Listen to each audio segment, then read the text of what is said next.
Bien, mes chers collègues, Monsieur le Président, nous sommes très heureux de vous accueillir ce matin pour faire suite à la publication en mars dernier du rapport public annuel de la Cour des comptes consacré à l'action publique en faveur de l'adaptation au changement climatique.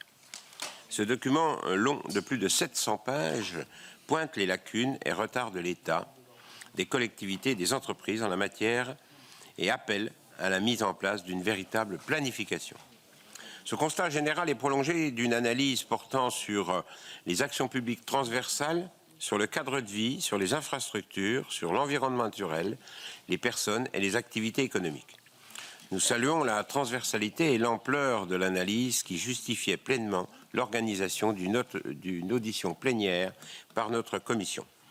Parmi les 16 chapitres thématiques du rapport, certains retiennent plus particulièrement notre attention, compte tenu des travaux que nous avons précédemment ou actuellement engagés. Je pense notamment à l'adaptation des réseaux de transport de distribution d'électricité, l'adaptation des réseaux ferroviaires, la gestion du trait de côte, l'adaptation des stations de montagne face au réchauffement climatique, l'adaptation des villes. Des questions pourraient donc être posées sur les autres volets du rapport, partagés avec la Commission des affaires économiques, mais qui intéressent les sénateurs de notre commission. Je pense par exemple à l'adaptation des parcs nucléaires et à la gestion durable de la forêt métropolitaine. Sans plus tarder, je vous laisse la parole pour un propos liminaire où vous pourrez nous faire une synthèse transversale de ce rapport. Les questions des sénateurs de la Commission permettront par la suite d'aborder les sujets thématiques. Monsieur le Président, vous avez la parole. Merci Monsieur le Président, très heureux d'être devant vous. Je crois que c'est la première fois devant cette commission. Je viens souvent au Sénat devant la Commission des Finances et la Commission des Affaires sociales puisque nous produisons des rapports à leur attention pour vous présenter le rapport public annuel que j'ai déjà eu l'occasion d'introduire en séance plénière, ce qui me permettra d'en faire une version ramassée pour me livrer davantage à un échange avec vous. Vous savez que le rapport public annuel, c'est un rendez-vous historique pour la Cour. C'est un exercice important pour notre institution. Je le remets, le président de la Cour des comptes le remet chaque année au président de la République et il est, non pas la synthèse, mais la substantifique moelle de nos travaux. Désormais, c'est plus un best-of. On fait plus des rapports qui explorent toutes les dimensions de l'action publique. On se concentre chaque année sur un thème. Et nous avions choisi pour cette année le thème de l'adaptation au changement climatique. Et il faut y voir non seulement un signe des temps, mais aussi une volonté qui est la nôtre, j'allais dire, d'écologiser la Cour des comptes, c'est-à-dire de faire en sorte que nous travaillions parallèlement sur les sujets financiers, qui sont notre cœur de métier, et aussi sur les sujets écologiques et notamment climatiques. Je ne vous ferai pas l'injure de vous dire ce qu'est l'adaptation au changement climatique. Je dirais qu'il s'agit de l'ensemble des mesures qu'il faut et qu'il faudra prendre aujourd'hui et dans les années à venir pour continuer à vivre de façon supportable dans un climat qui aura profondément changé. C'est l'autre volet de l'atténuation qui, elle, consiste à limiter le changement climatique lui-même. Il n'y avait pas eu jusqu'à présent, je crois, de panorama aussi complet des politiques d'adaptation au changement climatique que celui que nous avons réalisé, avec l'idée au fond que nous devons nous adapter, alors que nous vivons les années les plus chaudes du siècle, à une hausse de 4 degrés à la fin du siècle. C'est les chiffres qui sont retenus aujourd'hui par le ministère. Ils nous paraissent prudents. Je préfère toujours qu'on ait des chiffres un peu aggravés et puis ensuite de bonnes surprises que l'inverse.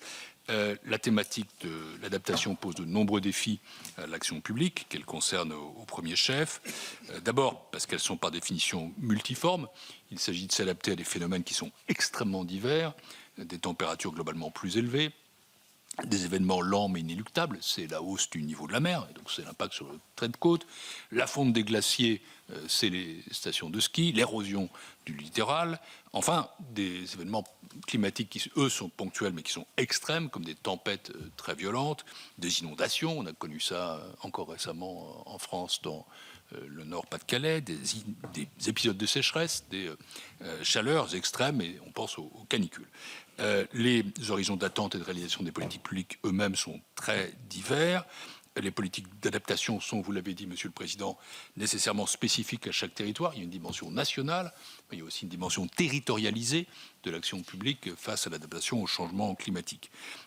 Un autre défi pour les politiques publiques en faveur de l'adaptation climatique réside dans leur caractère éminemment transversal et bien souvent diffus. Elles doivent être conçues et mises en œuvre souvent au niveau local, mais il faut aussi qu'il y ait un pilotage et une coordination au niveau national.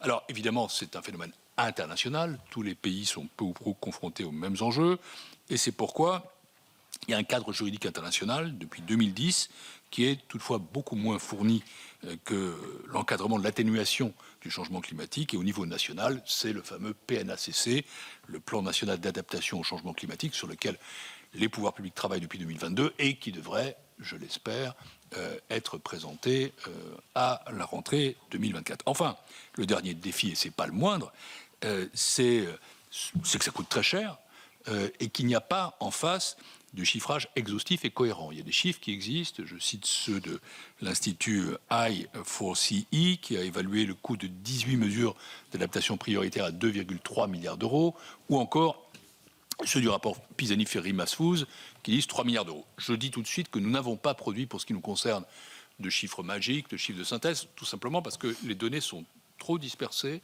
pas assez disponibles, mais disons que nous sommes là probablement devant des ordres de grandeur plausibles, mais nous voulons aller plus loin, j'y reviendrai un peu plus tard. Du coup, face à ce défi multiforme, je dirais que notre rapport, il est composé, vous l'avez dit, de 16 chapitres thématiques, le résultat de 16 enquêtes qui ont été menées par la Cour des comptes, mais aussi par les chambres régionales des comptes, car, je le répète, il s'agit d'un travail territorial, d'où les 700 pages. C'est quand même un travail de synthèse sur une année. Disons qu'il y a plusieurs types d'impacts. Il y a des impacts sur les secteurs transversaux, il y a un impact sur les grandes infrastructures, je dirais tout ce qui est construit par l'homme. Enfin, il y a un impact sur la nature, c'est-à-dire l'environnement physique et biologique, et c'est ça qui orchestre notre plan sur les 16 chapitres. Puisque j'ai peu de temps et que je veux sauter, j'allais dire, aux conclusions et qu'on reviendra dans les questions-réponses, je me contente de dire que nous avons articulé nos 16 chapitres autour de ces 3 questions, avec en effet des chapitres qui portent sur le rôle des institutions financières et bancaires, sur l'Agence française de développement et l'adaptation des pays en développement, l'adaptation des logements au changement climatique, et c'est évidemment un sujet absolument majeur, l'adaptation des villes au changement climatique, l'adaptation de la politique immobilière de l'État. Là-dessus, je m'arrête une seconde pour dire que c'est simple, il n'y a pas de politique publique en la matière. Il y a 300 000 bâtiments, 200 000 dont on connaît à peu près la situation. Les autres, il n'y a même pas de diagnostic.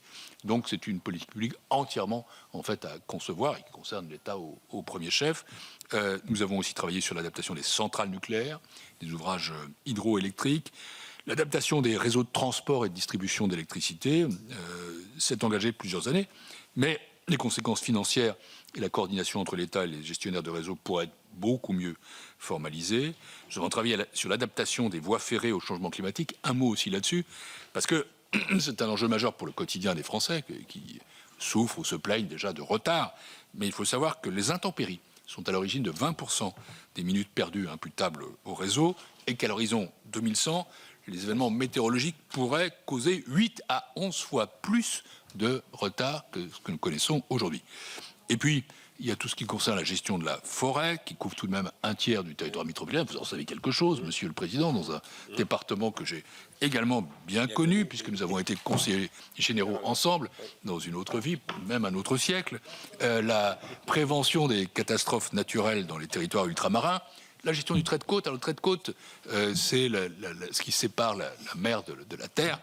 Et évidemment, sans être menacé de submersion, il y a quand même un recul du trait de côte auquel on doit s'adapter, anticiper, ce qui n'est pas toujours fait de façon convenable. Il y en a un peu, monsieur le sénateur, à Metz, du trait de côte, mais c'est quand même un problème qui concerne un pays qui a énormément de côtes.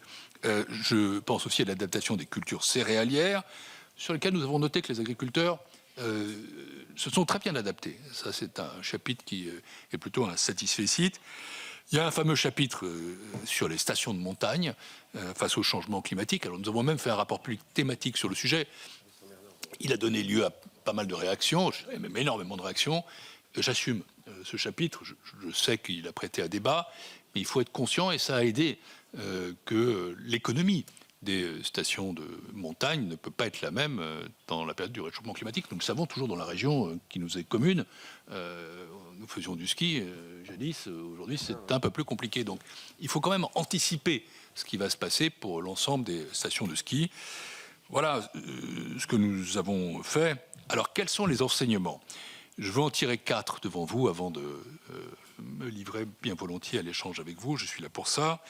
Premier enseignement, il y a une nécessité qui est de connaître les effets du changement climatique, les risques auxquels on doit s'adapter et leur ampleur. La prise de conscience de l'urgence de l'adaptation, elle est bien là, mais elle est hétérogène selon les secteurs. Pour certains domaines et acteurs comme les gestionnaires des réseaux, c'est déjà ancien, c'est 1999. C'est la tempête, ce sont les tempêtes de 1999. Pour d'autres, comme le logement, c'est très récent. Pour les troisièmes, comme l'immobilier et l'État, c'est inexistant. Je caricature, mais pas très loin. Cette connaissance des risques est l'État à établir, en raison de nombreuses incertitudes inhérentes aux politiques d'adaptation, parce que ces effets, par définition, sont peu prévisibles. Nous devons aussi améliorer les prévisions et les données dont nous disposons, qui sont souvent lacunaires. Je reprends mon exemple des 2 tiers des 200 000 bâtiments de l'État qui sont recensés, qui voient leur état diagnostiqué, le tiers restant, pas du tout. Je prends un autre exemple. L'outre-mer. Il est quand même singulier que les prévisions météo outre-mer soient beaucoup moins fiables qu'en métropole. Alors, évidemment, en métropole, il commence à y avoir des événements extraordinaires, mais en outre-mer, ils sont très fréquents. Et donc, il y a un effort à faire. Et puis, il y a aussi, enfin, les données financières. Deuxième enseignement, il faut informer les citoyens et les décideurs publics sur l'adaptation et ses enjeux. D'abord sur l'articulation nécessaire entre adaptation et atténuation, mais il s'agit en fait de faire de tous les citoyens, les décideurs publics, des acteurs de ces politiques publiques. Et j'insiste sur le chapitre sur l'adaptation des soins aux personnes vulnérables, qui montre combien la communication est déterminante pour prévenir les conséquences des périodes de forte chaleur, ce qu'on a appelé les canicules, avec des conséquences sur la mortalité qui ont pu être massives en 2003, mais qui demeurent encore très significatives chaque année maintenant. Et ça doit reposer sur la diffusion de messages adaptés sur l'ensemble des supports disponibles, télévision, radio, réseaux sociaux, téléphone portable. Informer les citoyens, c'est pas juste un gadget, ça permet aussi d'obtenir leur adhésion et de les faire participer aux efforts d'adaptation. Je pense par exemple au dispositif MaPrimeRénov'. Nous avons fait un rapport particulier dessus. Il y a des aspects à améliorer sans doute, mais sachons que ça permet à la fois de financer l'amélioration du confort pour le résident et de créer de l'emploi en favorisant le recrutement par les entreprises du bâtiment. Il en va de même pour la prévention des catastrophes naturelles dans les territoires ultramarins qui nécessitent une communication et une adhésion plus poussée. En somme, il faut des efforts importants pour convaincre de la nécessité et des bienfaits de l'adaptation. Troisième mot d'ordre, donc connaître, informer, c'est planifier. Vous l'avez prononcé, Monsieur le Président. La Cour relève que les objectifs d'adaptation doivent être conciliés avec ceux de nombreuses autres politiques publiques. Souvent, c'est une articulation qui n'est pas simple. C'est le cas des secteurs touristiques, comme les zones de montagne ou les littoraux. On a toujours tendance à chercher des rustines ou à différer les décisions. Mieux vaut anticiper. Mais nous sommes conscients qu'il faut concilier les politiques d'adaptation avec le souhait des élus et des populations de préserver le plus longtemps possible la pérennité du modèle économique. Et donc, il s'agit en fait de transformer les politiques d'adaptation en même temps que nous sommes capables de modifier les écosystèmes et les modèles économiques. Il faut aussi parfois concilier ces objectifs avec ceux de l'urbanisme. À titre d'exemple, la protection de la forêt contre les incendies imposerait que les collectivités limitent l'urbanisation dans les zones forestières, mais les élus concernés sont souvent soumis à des pressions pour la construction en lisière des forêts. Au-delà de cette conciliation entre objectifs, qui est indispensable, il faut instaurer une véritable culture de la planification et de la gestion du risque. Les enquêtes que nous avons menées montrent en effet que la planification, quand elle existe, est, je cite le rapport, défaillante et dispersée, que ce soit dans le domaine de l'immobilier ou à l'échelle des villes. Parfois, il y a des planifications locales qui existent, mais elles sont incomplètes ou appliquées de manière très inégale. C'est le cas, par exemple, pour la stratégie de gestion du trait de côte. La mise en œuvre d'une planification rigoureuse adaptée, c'est une condition nécessaire mais pas suffisante. Il faut un pilote qui arbitre et qui coordonne les nombreux acteurs concernés. Or, Le rapport dessine une situation très contrastée de l'état du pilotage et stratégie d'adaptation. Pour les gestionnaires de grands réseaux, par exemple, pour des raisons historiques, mais pas très compréhensibles au fond, ce pilotage est plus abouti au sein d'EDF qu'au sein de la SNCF. J'ai cité les deux exemples un peu plus tôt. Il faut absolument coordonner les initiatives entre l'échelle nationale et l'échelle locale. Et notons au passage que l'État ne joue pas toujours son rôle de stratège de manière appropriée. Vous l'avez cité, qui consiste à fixer des objectifs clairs, à définir une trajectoire pour les atteindre, et il faudrait y remédier. Enfin, je reviens au dernier grand message sans lequel la Cour ne serait pas la Cour, c'est comment assurer la qualité de la dépense publique dans les politiques d'adaptation et comment les financer et les mettre en œuvre. Les 16 enquêtes que nous avons menées illustrent bien l'ampleur du défi. Tous les secteurs, tous les territoires devront s'adapter au changement climatique et, disons-le, ça va requérir des investissements extrêmement importants. Les dépenses publiques à venir sont massives. Nous mettons en garde, d'abord, ça c'est logique pour la qualité des dépenses, contre les risques de maladaptation qui sont souvent le résultat des logiques de court terme. Dans l'urgence, certaines décisions sont prises qui donnent la priorité à des mesures qui, à long terme, vont à l'encontre de l'objectif d'adaptation. Et ça revient à dépenser de l'argent public de manière peu efficace. Je pense au déploiement systématique de la production de neige, parfois même à température positive, dans certaines stations de montagne. Il en va de même du rechargement des plages en sable. Ça fait un peu penser au savant Codinus. Ça ne fait que repousser l'échéance du recul du trait de côte. Je pense aussi au recours à la climatisation, qui est terriblement énergivore, très coûteuse et pas toujours efficace. Ensuite, nous soulignons que le recours à la recherche est absolument essentiel pour trouver des solutions adaptées. Et nous pensons que le domaine de la recherche pourrait bénéficier de moyens confortés dans la durée, d'un décloisonnement entre les spécialités et d'une coordination nationale plus poussée. Par exemple, j'y reviens, l'agriculture céréalière a développé un système de recherche et d'innovation complet entre le public et le privé qui offre aux exploitants la capacité de renforcer leur résilience. En outre, notre rapport montre que l'évaluation des coûts de l'adaptation est lacunaire, voire inexistante. C'est pour ça que nous n'avons pas de chiffre global. Il faut absolument y remédier, parce que la vérité des prix est un élément d'arbitrage essentiel. Tout ça ne passe pas forcément par de nouvelles dépenses publiques, et ça renvoie à la qualité de la dépense publique, et ça renvoie à autre chose qui est que dette climatique et dette financière sont finalement les deux faces d'une même pièce. D'un côté, une montagne de dettes qui ne cesse de croître, j'en parle dans d'autres enceintes ici au Sénat, mais ça vaut pour tout le monde. 3 100 milliards d'euros de dettes, 110% du PIB, 57% de charges annuelles, 57 milliards de charges annuelles de la dette. Comment voulez-vous, dans ces conditions, réaliser des investissements? Il y a d'un côté une montagne de dette, de l'autre côté un mur d'investissement. Vous ne ferez pas monter le mur d'investissement, vous ne le construirez pas si vous ne diminuez pas la montagne de la dette. Et moi, ce que je redoute dans la dette publique, c'est pas tant les problèmes de soutenabilité devant les marchés, c'est l'incapacité à déployer des investissements pour l'avenir et à retrouver des marges de manœuvre. Nous ne pourrons pas faire face à de nouveaux chocs macroéconomiques, nous ne pourrons pas faire face aux besoins de la lutte contre le réchauffement climatique sans réduire notre dette publique. Voilà, aussi rapidement que possible, même trop rapidement, mais dans les temps qui m'étaient impartis, les constats tirés de nos analyses sur l'adaptation, quelques-unes de nos préconisations.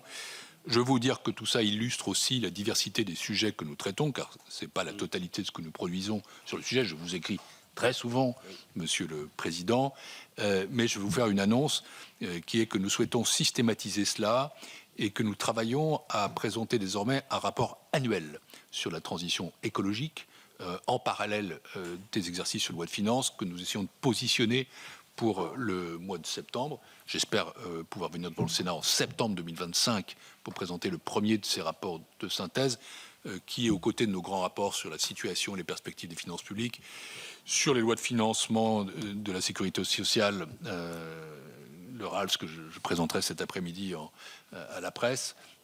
Tout ça permet de compléter notre édifice. Nous parlerons donc des finances publiques, des finances sociales et aussi de la transition écologique. Je pense que c'est désormais les trois priorités pour la Cour des comptes et les juridictions financières telles que je les conçois. Voilà, Monsieur le Président, Mesdames et Messieurs les sénateurs, une introduction à nos échanges. Merci, Monsieur le Président, pour cette introduction. Je vais donner la parole à notre collègue Philippe Tabarot. Merci, Monsieur le Président. Monsieur le Président, je souhaiterais, quant à moi, vous interroger sur le chapitre consacré à l'adaptation du réseau ferroviaire national au changement climatique, qui dresse un certain nombre de constats, pour le moins alarmants, et pose de nombreuses questions. À ce jour, nous ne sommes pas en capacité d'évaluer précisément les effets du changement climatique sur la performance du réseau. Même si le rapport le dit clairement, nous savons que les dysfonctionnements devraient se multiplier de façon considérable, sous l'effet notamment de l'augmentation de la fréquence des phénomènes de forte chaleur et de fortes pluies. Au-delà des difficultés d'évaluation des conséquences du réchauffement climatique sur l'état du réseau, il nous est encore plus difficile d'en mesurer les coûts. Pour autant, et comme le souligne bien le rapport, ces coûts devraient aussi augmenter considérablement, vous l'avez dit, dans les décennies à venir. Dans ce contexte, je souhaiterais vous interroger sur 3 points. D'après vous, sur qui devra in fine reposer ces coûts supplémentaires ? Les gestionnaires d'infrastructures, le gestionnaire d'infrastructures qui fait déjà face à des besoins considérables pour ne serait-ce que régénérer, idéalement moderniser, ce qui malheureusement ne se fait pas beaucoup, notre réseau vétuste et dont la dette a déjà été reprise par l'État ces dernières années. Puis les usagers pour lesquels le coût du billet représente d'ores et déjà un frein. Enfin, l'État dans la situation économique peu favorable que nous traversons, ou bien les assurances, mais à quelles conditions, enfin sous quelles conditions et à quel prix.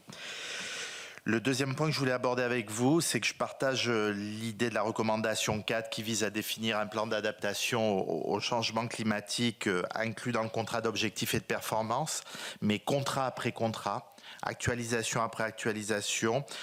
Force est de constater que les co-signataires à ce contrat ne prennent pas toujours, voire jamais, les remarques et critiques que nous formulons à son encontre, et on n'est pas les seuls à partager cet avis, puisque de manière très claire, à la fois la FNOT, la RT, les opérateurs sont sur la même position que nous. Nous ne bénéficions au demeurant d'aucun suivi précis et d'évaluation en fin de contrat. Comment, d'après vous, rendre ces documents plus efficaces et plus contraignants? Enfin, le dernier point que je souhaitais voir avec vous, c'est le rapport. Le rapport cite l'exemple du régulateur britannique qui s'est penché sur le plan d'adaptation au changement climatique du réseau ferroviaire au Royaume-Uni. D'après vous, notre régulateur, l'autorité de régulation des transports, devrait-il lui aussi exercer des prérogatives en la matière? Lors de son audition en application de l'article 13, Thierry Guimbaud avait plaidé pour inscrire dans la loi le rôle de l'ART en matière de transition écologique. Qu'en pensez-vous? Merci. Je vais donner la parole encore à 3 de nos collègues. Il y a 8 demandes pour l'instant. 2 fois 4. Je donne la parole à Ronan Dantec. Oui, merci Monsieur le Président. Je crois que, effectivement, Monsieur le Président, on doit insister sur l'importance de ce rapport de la Cour des comptes qui vient dans le moment de la prise de conscience par l'État et la société française de la gravité de ce changement climatique et donc des nécessités d'adaptation. Je crois même de mémoire, puisque vous aviez fait l'honneur de m'inviter sur l'événement que vous aviez organisé en 2022, que vous aviez conclu en préparation de ce rapport, que c'est une des premières fois où on a affiché le fameux plus 4 degrés que l'État a ensuite repris à son compte. Deux questions. La première va faire écho à vos propos, on s'exprime bien face au président de la Cour des comptes, qui est qu'il y a quand même une contradiction entre le fait de dire que l'effort d'adaptation sur cette trajectoire plus 4 degrés va être colossal. Et effectivement, on ne peut pas le chiffrer aujourd'hui. Je pense qu'il faut plutôt certainement raisonner en pourcentage de PIB, puisque tous les secteurs de notre vie quotidienne et de l'économie sont concernés. Donc une contradiction entre l'orthodoxie financière et l'effort colossal à faire, et à faire plutôt rapidement, parce qu'il est bien évident que tout ce qui va être investi en termes d'adaptation maintenant coûtera bien moins cher que ce qu'on fera demain ou après-demain. Donc, est-ce qu'on a une voie possible pour à la fois mobiliser suffisamment d'épargne et d'investissement face à ce qui est maintenant parfaitement décrit et accepté par l'État, et le fait de rester dans un cadre de compte public qui, à mon avis, ne correspond pas à une économie de guerre. Parce qu'en fait, on est dans une économie de guerre. Et en économie de guerre, on fait du déficit. Mais bon, comme le cadre reste assez orthodoxe aujourd'hui, est-ce qu'on peut au moins analyser différemment les types d'investissements? C'est une proposition qui a été, y compris portée au Sénat, de dire, par exemple, sur l'investissement des collectivités territoriales, qui vont être des acteurs absolument clés dans cette affaire, on pourrait aussi différencier les investissements de transition et des investissements plus habituels des services rendus par la collectivité. C'est une piste qui est sur la table, par exemple, peut-être des taux différents. Enfin, donc, est-ce qu'il y a de l'ingénierie financière possible pour répondre à ce défi de mobilisation d'investissement? L'assurantiel aussi, comme l'a dit Philippe Tabarot, c'est ma première question. Et je pense que c'est la question socle aujourd'hui, si on veut agir à la hauteur de l'enjeu. Et le deuxième enjeu, et je trouve extrêmement intéressant que le rapport vienne sur cette question, c'est effectivement les questions de solidarité internationale, avec la politique de l'AFD, mais enfin surtout la politique de l'État dont l'AFD est le bras d'action. Il faut être bien conscient qu'à l'échelle mondiale, l'aigreur des pays du Sud face à leurs enjeux d'adaptation qu'ils considèrent liés à notre mode de vie, et évidemment pas à leur passé à eux, participe de cette montée d'un Sud global assez anti-Occident, et que donc, pour être un acteur régulier des COP, on voit bien à quel point cette demande de financement massif sur l'adaptation est présente. Donc quel est votre sentiment aujourd'hui sur la manière dont la France, dans ses politiques de développement, intègre cette demande des pays du Sud et notamment des pays africains? Est-ce qu'on est à la bonne maille? Est-ce qu'il faut trouver d'autres formes là aussi de financement? Mais je pense que cette question est extrêmement importante dans le monde tel qu'il se dessine aujourd'hui, et dans cette création d'un Sud global assez anti-occidental, la question de l'adaptation au changement climatique est une question assez centrale. Merci. Je vais donner la parole à notre collègue Didier Mandelli.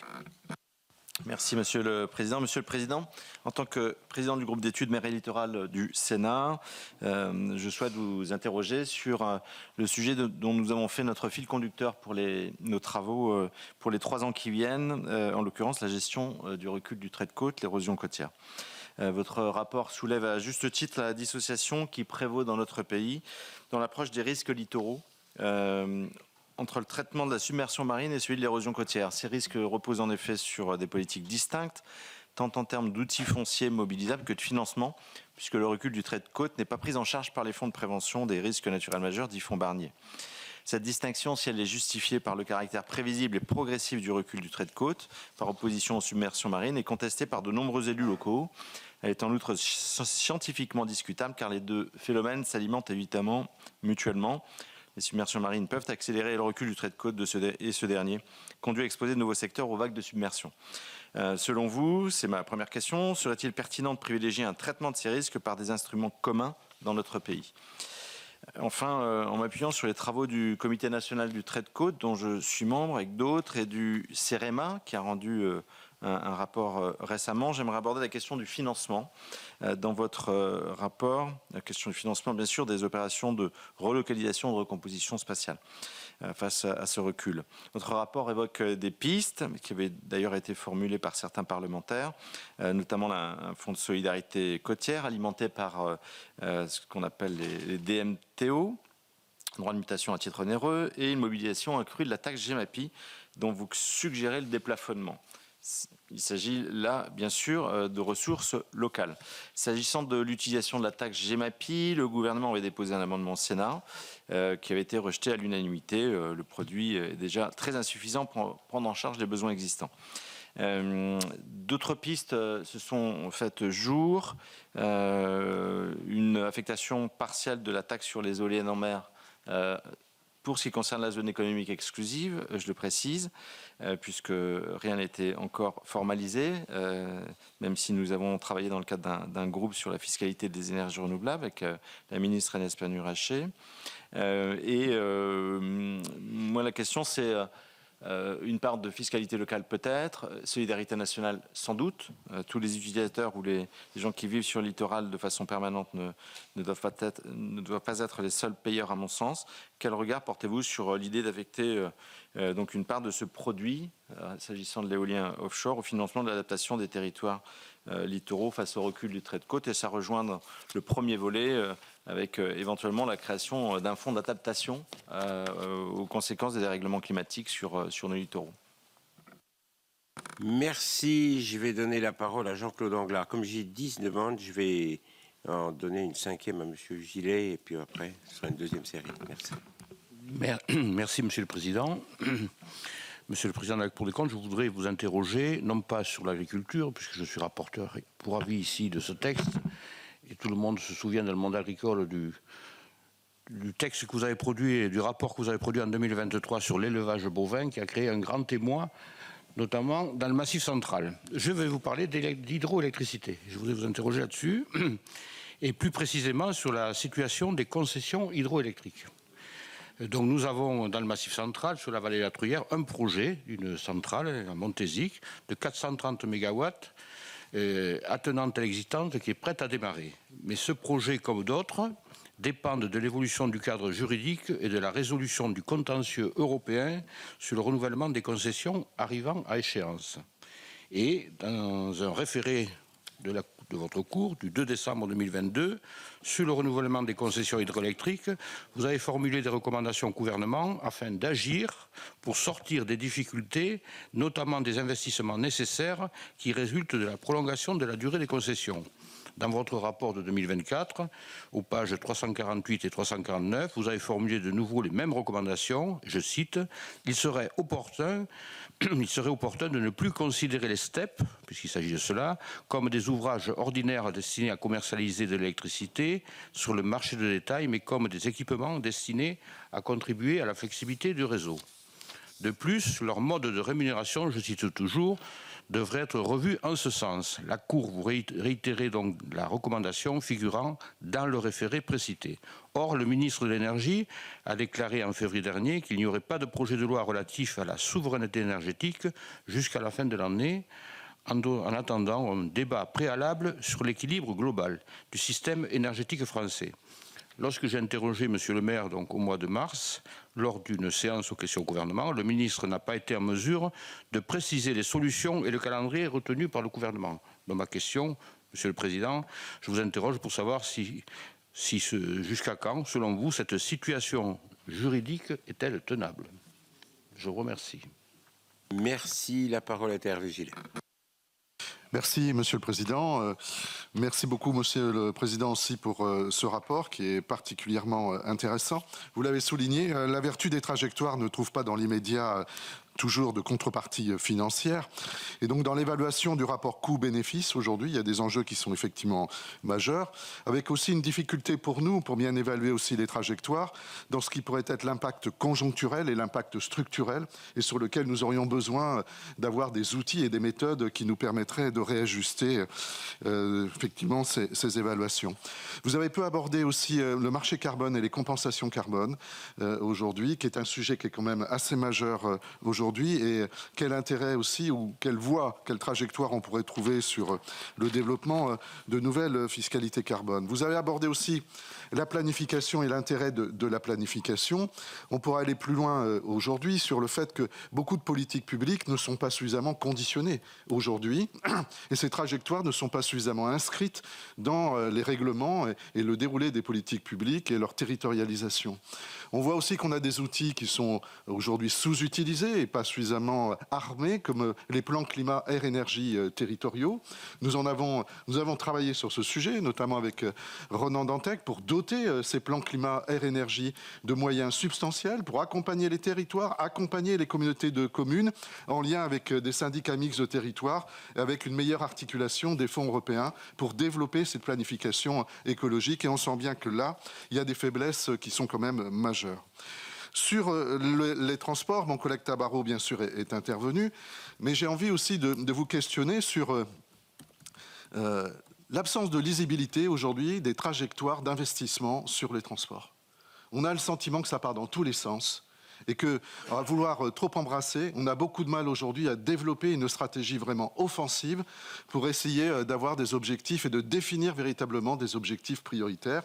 La qualité du réseau, l'adaptation bien sûr du réseau tel que vous avez pu le définir, mais on continue à développer des voies à grande vitesse qui sont particulièrement coûteuses. On veut développer les trains du quotidien, on veut mettre en place les serres métropolitains sur lesquels on ne connaît toujours pas les enveloppes qui sont réellement déléguées, et on a le sentiment aujourd'hui d'un flou sur véritablement la stratégie nationale sur ces sujets-là, et j'aimerais avoir votre avis concernant effectivement ces sujets.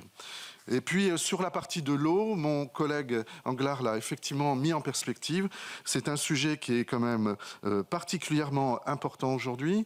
Vous connaissez la situation avec les scandales quand même qui montent en puissance dans notre pays sur la qualité des eaux, des eaux de prélèvement, mais également des eaux qui sont mises en bouteille aujourd'hui.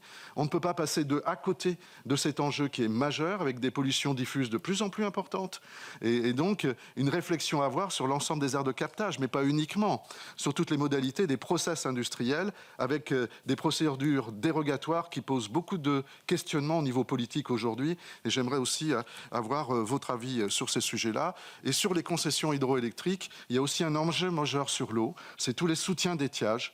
Il faut savoir que sur la Garonne, la campagne d'étiage a coûté 5,5 millions en 2022 et qu'il y a des grandes inquiétudes sur l'évolution des concessions hydroélectriques parce que les aménités aussi de ces barrages pour l'ensemble des soutiens d'étiage sont absolument essentiels, notamment sur le bassin Adour-Garonne. Merci, Monsieur le Président. Je vous propose d'apporter les réponses à mes collègues. Merci. Merci, Monsieur le Président. Je vais commencer peut-être par les questions de Monsieur Gilles, parce que ça me permettra de dire que nous n'avons pas réponse à tout, que je suis venu ici pour vous parler d'un rapport qui repose sur un certain nombre de travaux, mais que nous n'avons pas prétendu nous-mêmes à l'exhaustivité. Cela dit, je suis accompagné d'Yves Roland, qui est le rapporteur général de la Cour des comptes, donc qui pilote l'ensemble de nos rapports, avec Maurice Pierre Planel, qui est administrateur du Sénat, qui travaille à ses côtés, et vous leur donnez sans aucun doute, et à moi, plein d'idées de rapports à conduire. Mais il me semble qu'il y a comme un fil directeur dans l'ensemble de vos questions, c'est celui de la planification. Parce que la planification, elle est là précisément pour, je ne dirais pas répondre à toutes les questions, mais quand même fixer une stratégie et permettre aux acteurs de travailler ensemble et enfin et surtout peut-être donner une trajectoire. Alors cette trajectoire, c'est celle des 4 degrés, mais à l'intérieur de la trajectoire, justement, quelles sont les politiques et d'adaptation et d'atténuation que nous devons conduire avec les financements adaptés.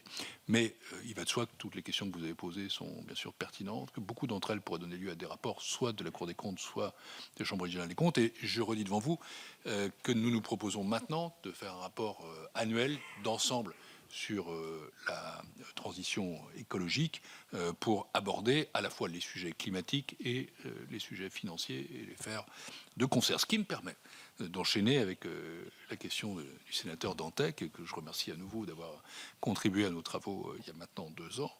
Il nous a beaucoup aidé. Je vais répondre à la première partie de sa question. Je reviendrai ensuite sur la deuxième, un peu plus tard. Parce qu'elle est très transversale aussi, comme la question de la planification. C'est la question de la compatibilité entre les politiques financières et les politiques d'adaptation et d'atténuation climatique. Et vous avez évoqué un terme que je ne reprendrai pas forcément à mon compte, le terme d'orthodoxie financière, lui il est connoté. Nous, à la Cour des comptes, nous parlons plutôt de qualité de la dépense, de sérieux budgétaire, d'un certain nombre de règles que somme toute nous sommes chargés, parmi d'autres, mais avec un rôle important, de faire respecter. Mais quel que soit le nom qu'on donne à ça, je voudrais dire de la manière la plus solennelle, la plus ferme, la plus convaincue. Et depuis très longtemps, je n'ai pas attendu d'être premier président de la Cour des comptes. J'ai fait 2 ou 3 autres petits trucs dans ma vie, y compris dans le secteur politique, et dans les exécutifs. Il n'y a aucune contradiction. Il y a même un lien nécessaire entre la réduction de la dette publique et toute action climatique. Et je voudrais quand même vous sensibiliser là-dessus, parce que je sais bien que c'est le sujet politique par excellence, sur lequel, par définition, on s'oppose. Certains s'imaginent qu'on peut vivre avec une dette plus élevée, continuer à s'endetter, voire l'accroître. D'autres pensent qu'on peut la réduire. Mais une fois qu'on dit qu'on peut la réduire, certains pensent que la croissance y suffira. Des seconds s'imaginent que des recettes massives ou un coup de barre fiscal y pourvoira. Et les troisièmes, que ça doit être fait, en effet, par des politiques qu'on appelle d'austérité, tant qu'en étant très brutal sur la dépense publique. Ça, c'est le débat politique dans lequel je ne suis plus et je ne veux pas m'immiscer. Mais j'ai acquis, ça fait 40 ans que je suis dans la vie publique, une certitude, une conviction, une expérience, c'est qu'il n'y a pas de bonne politique publique sans finances publiques saines. C'est juste impossible. La dette publique est l'ennemi de toute politique publique, que vous soyez de droite, du gauche, du centre ou d'ailleurs. Il est impossible d'agir quand on est endetté. On est juste coincé, fait aux pattes, paralysé, immobilisé. Si vous savez, la charge de la dette, parce que c'est ça qui compte pour l'État. J'ai été ministre des Finances dans une autre vie. La charge de la dette, c'est ce que vous devez rembourser annuellement pour votre dette. Elle était de 25 milliards d'euros en 2021.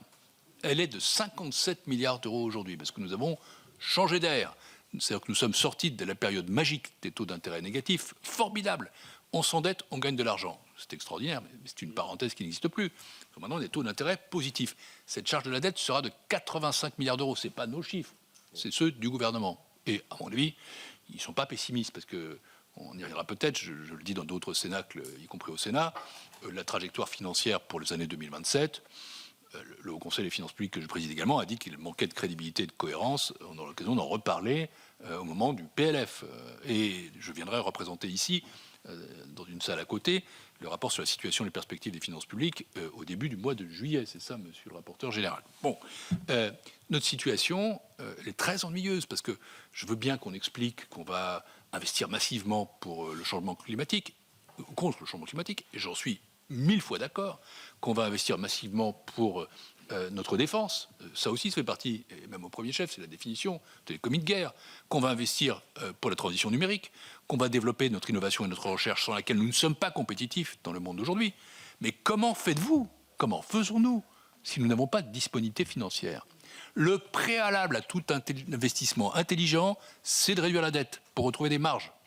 Or, de ce point de vue-là, je veux quand même le dire, monsieur le sénateur, vous avez quand même prononcé une phrase qui m'a, je ne dirais pas fait sourire, je ne me permettrai pas, mais fait réfléchir.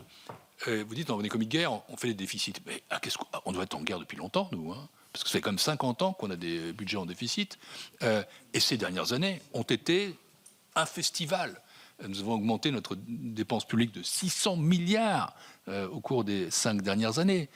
Pas uniquement pour la crise Covid, ou pas uniquement pour faire face à l'énergie, à la crise énergétique, mais des dépenses ordinaires. Est-ce que ces dépenses sont de qualité? Est-ce que vous avez la sensation, dans votre diversité politique, mesdames et messieurs les sénateurs, que les services publics marchent beaucoup mieux dans ce pays, avec 57% de dette publique et 600 milliards d'euros de dépenses publiques? Non, nous avons un problème massif de qualité de la dépense publique. Et j'ajoute que nous faisons quand même beaucoup plus de déficit que les autres. Nous sommes les champions d'Europe. Derrière les Italiens en termes de déficit, nous sommes le pays dont la dette publique ne cesse de croître. Nous sommes les seuls. Nous sommes le pays qui a le taux de dépenses publiques dans le PIB le plus important. Enfin bref, je vais m'arrêter parce que je pourrais être intéressable sur le sujet. Mon message, vous l'avez compris, il est au contraire, c'est pas opposé à ce que vous dites, c'est une réponse de ma part. Nous ne ferons rien pour réduire notre dette climatique si nous ne réduisons pas notre dette financière. Nous devons retrouver des marges de manœuvre pour agir. Je ne sais pas qui gouvernera ce pays après 2027, après 2032, ça j'en sais rien. Je sais que celui-ci, celle-là, trouvera de toute façon une situation de finances publiques extrêmement compliquée et qu'agir dans ces conditions est très difficile. Et ne rêvons pas à des solutions magiques, le recours à la politique monétaire, l'annulation de la dette. Nous sommes quand même dans un ensemble qui s'appelle la zone euro qui est extrêmement protecteur pour nous. Ça n'existe pas. Quant à les distinctions, à laquelle je crois en effet, entre une bonne dette et une mauvaise, c'est vrai, il vaut mieux s'endetter pour lutter contre le réchauffement climatique. Et vous avez aussi raison de dire qu'il faut mobiliser l'épargne, c'est fondamental. Mais il n'empêche qu'à la fin, pour l'État, il n'y a qu'une dette. C'est la dette qu'on rembourse. Et de ce point de vue-là, c'est plutôt la qualité de la dépense, et donc la qualité de la dette sur laquelle il faut travailler, que sur la quantité. Voilà, c'est ma réponse. Mais elle est, franchement, elle me sort du fond du cœur. Depuis très longtemps, j'ai occupé quelques fonctions, je n'en ai pas connu où on était capable d'agir sans argent. Ça, s'il y a des magiciens dans la salle, qu'ils se lèvent. Je vois que personne ne se lève à cette heure, donc c'est que tout le monde ici est très réaliste. C'est logique quand on est sénateur. Je ne veux pas revenir sur, monsieur le sénateur, sur notre rapport sur la SNCF. Je vais quand même répondre directement du coup à vos questions sur le réseau financier. D'abord, sur qui repose le coût des infrastructures. C'est à l'État et à l'opérateur d'abord d'assumer l'effort, mais c'est aussi à travers une contribution de l'usager qui, me semble-t-il, devra être envisagée. À l'initiative de citoyens d'ailleurs, puisque vous savez sûrement, ou peut-être que la Cour des comptes maintenant lance des rapports d'initiative citoyenne, nous avons une plateforme citoyenne, les juridictions financières vont engager une enquête sur la contribution des usagers au financement des transports publics. Donc nous le ferons en 2025. Ce sujet a été choisi, enfin nous le remettrons en 2025. Ce sujet a été choisi par des citoyens et donc j'aurai l'occasion, je le dis au passage, Monsieur le Président, c'est une première, très heureuse pour moi que ma présence devant cette commission, mais si vous souhaitez que je vienne présenter ici ou là des rapports, je peux parfaitement le faire, comme je crois des collègues le font, notamment la présidente de la deuxième chambre. Deuxième question, le suivi entre l'État et des contrats entre l'État et la SNCF incombe aux administrateurs d'abord, et qui représentent l'État au sein des conseils d'administration de l'entreprise, mais la Cour entend bien y contribuer, y apporter son expertise. Enfin, vous avez posé une question sur une comparaison avec le Royaume-Uni. C'est difficile parce que, en vérité, notre régulateur, vous le savez mieux que moi, vous connaissez bien ces sujets, fonctionne sur un modèle qui est très différent de celui du régulateur britannique. Donc, nous n'avons pas fait de benchmark, comme on dit, ou de parangonnage, mais en réalité, nous pensons qu'il est très, très, très difficile à faire. Je reviens aux questions du sénateur Dantec sur l'AFD. On pourrait parler longuement aussi du concept de sub global. Il est discutable, intéressant aussi, parce qu'il montre bien que ce n'est plus l'Occident qui dirige la planète. À part ça, est-ce que les autres sont très unis? C'est un autre sujet. Est-ce qu'il est si global que ça? Enfin, c'est pas la question qui nous anime maintenant. Je dirais quand même que le constat que fait la Cour, c'est que depuis une quinzaine d'années, les bailleurs, c'est-à-dire les pays développés fournisseurs d'APD, dont nous sommes, ont augmenté fortement leur financement relatif au changement climatique, que c'est le cas de l'AFD. Et le premier constat de la Cour, c'est celui d'une mobilisation effective de la France, et singulièrement de l'AFD, depuis une dizaine d'années. L'État a rehaussé régulièrement les objectifs fixés à l'agence. Celle-ci s'est mobilisée en conséquence. Je pense à la finance adaptation de l'AFD, qui a fortement augmenté, passé de 146 millions d'euros d'engagement annuel en 2012 à 2 milliards d'euros par an depuis 2019. Et je crois qu'on peut dire que la France, notamment avec les interventions de l'AFD, fait partie des États qui ont le plus fortement engagé ce mouvement vers le financement de l'adaptation. Donc nous restons là, je crois, dans le rôle historique de ce pays. La Cour constate également que l'AFD a ajusté ses modèles d'intervention aux enjeux d'adaptation, où les États partenaires sont en première ligne pour la mise en place de cette nouvelle politique publique. Disons que c'est plutôt un chapitre positif que celui-ci, et votre question permet de le souligner. Le chapitre sur le trait de côte est également, je crois, un chapitre intéressant qui a donné lieu à un rapport particulier. Il concerne de nombreux départements, il concerne aussi la Gironde, monsieur le sénateur. Mais ce que nous avons voulu dire, c'est que finalement, les actions à entreprendre pour s'adapter aux risques sont rarement formalisées. Et lorsqu'elles sont, c'est de manière insuffisante et hétérogène. Et ça tient pour une large part à un défaut d'identification claire de l'échelon compétent pour agir. Nous proposons, nous, que ce soit l'autorité chargée de la GEMAPI, donc le bloc communal, mais je sais qu'il y a d'autres versions. Et encore une fois, le rapport de la Cour des comptes, ce n'est pas la vérité révélée. C'est quelque chose qui se confronte au débat public. S'agissant du financement, nous avons là une évaluation pour l'avenir de l'effort à consentir, l'effort public dans ce domaine, entre 50 millions et 150 millions par an jusqu'à 2040. On estime à 22 millions d'euros, par exemple, le coût sur 20 ans du déplacement d'un quartier de 30 maisons, à 835 millions le déplacement d'un front de mer de 3 km. Donc, notre estimation, je crois qu'elle est là assez prudente en vérité. Il y a des moyens qui existent, mais un modèle de financement pérenne doit être construit. Nous suggérons de mettre à contribution les usagers du littoral, avec la création d'un fonds de solidarité côtière, alimenté par une taxation plus importante des ventes de biens situés dans les intercommunalités littorales, le maintien d'un reste à charge local, mais je sais qu'il y a aussi des propositions, j'en parlais avec certains de vos collègues hier à l'Assemblée nationale, qui existent, qui sont plutôt d'inspiration nationale. Je ne reviens pas, monsieur le sénateur, enfin, sur la discussion sur les bovins, qui a été intéressante, qui a donné lieu à quelques mises au point de ma part. Finalement, elle des ajustements avec la filière, à telle enseigne que nous avons produit à sa demande un rapport sur la loi Egalim, qui, je pense, a délivré des messages que je dirais complémentaires. Mais ce n'était pas le sens de votre question. Vous m'interrogez sur l'hydroélectrique. La Cour réitère sa recommandation, figurant dans le référé, d'étudier un modèle de rémunération propre au STEP. Vous me demandez jusqu'à quel point la situation actuelle va durer. Il est compliqué à la Cour de le dire à la place du ministre, vous le conviendrez. Je connais un grand sens des institutions républicaines. Mais la Cour effectue des suivis réguliers de ces recommandations. Donc, dans 3 ans plus tard, nous reviendrons auprès des pouvoirs publics pour vérifier si cette recommandation a été mise en œuvre. Et si ce n'est pas le cas, nous analyserons les raisons pour lesquelles cela se passe. J'espère tout de même que nous n'aurons pas à le faire et que les choses auront été faites auparavant, mais ça, c'est l'apanage de l'exécutif. La Cour des comptes n'est pas un pouvoir, ni exécutif ni législatif, c'est pas un contre-pouvoir, c'est simplement une institution républicaine qui est là pour informer le citoyen à travers, au premier chef, le Parlement, et pour donner des informations objectives dans un monde qui en manque. Merci, Monsieur le Président. Je vais donner la parole à notre collègue de Mayotte, Saïd Omar Ouali. Président, Monsieur le Président, à la lecture du rapport annuel consacré à l'action publique face au changement climatique, j'avais suggéré dès le début du mois de mars à la présidente de la délégation sénatoriale aux Outre-mer de vous auditionner tout particulièrement sur le chapitre qui traite des territoires ultramarins. À la différence de l'Hexagone, nous sommes, nous, en Outre-mer, déjà dans des crises climatiques. Il ne faut pas simplement s'adapter, mais faire face à ces changements climatiques dans des territoires insulaires et éloignés de la métropole. Je vais vous citer 2 exemples. La première, c'est la crise de l'eau à Mayotte.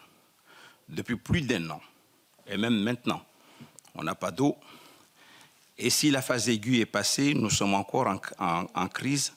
Et pour longtemps, les investissements à faire sont colossaux afin de fournir à la population suffisamment d'eau avec une poussée démographique de 6% par an. À quelques jours, nous avons échappé à un point zéro de ressources en eau. En termes de gestion de crise, c'est selon le directeur de la sécurité civile et la gestion des crises interrogé par nos amis les députés, la plus grosse opération de secours que l'État a engagée en moyens financiers et humains. De surcroît, la crise sanitaire avec le développement du choléra, parce que le réchauffement climatique peut aussi amener des maladies qui avaient disparu depuis longtemps et aujourd'hui nous vivons à Mayotte avec un choléra qui est sans doute une des conséquences de cette crise de l'eau avec 122 cas répertoriés et déjà 2 personnes décédées. On n'a pas vu ça depuis le siècle dernier à Métropole. Personne n'est décédé du choléra, alors qu'à Mayotte, avec les conséquences du réchauffement climatique, les gens décèdent. Et nous sommes en France. 2 illustrations suite au projet de piste longue sur Mayotte. Les services de la DGAC, avec le rehaussement du niveau de la mer, ont annoncé qu'en 2035, la piste actuelle ne serait plus utilisable. La question du changement climatique dans ce dossier est mise en avant pour trouver notre site. Toutefois, je ne suis pas d'accord et je préférerais que Mayotte soit pilote pour un rehaussement de la piste actuelle qui pourrait constituer un projet pilote pour tous les territoires d'outre-mer parce que tous les aéroports dans les outre-mer se trouvent au bord de la mer et que tous ces aéroports, à moyen terme, vont peut-être disparaître. En effet, cette question des infrastructures portuaires et aéroportuaires dans les territoires ultramarins ne concerne pas que Mayotte et devrait faire l'objet d'une attention particulière des services de l'État. Je partage vos propositions, mais je suggère que la question de l'adaptation des infrastructures dans les ultramarins fasse l'objet d'une recommandation spécifique et que les services de la DGAC, comme les services portuaires, intègrent ces évolutions dans les perspectives de gestion des investissements futurs. Alors, Monsieur le Président, pouvez-vous bien sûr nous éclairer sur les enjeux importants de l'action publique dans les territoires des Outre-mer concernant bien sûr le réchauffement climatique? Je vous remercie. Merci. Je vais donner la parole à Olivier Jacques. Merci, Président. Je tiens à saluer votre rapport et ce que vous avez annoncé, que ce rapport serait maintenant régulier. C'est vraiment une bonne chose de revenir régulièrement sur la politique climatique, tant l'enjeu est important et l'impact du réchauffement climatique est grave.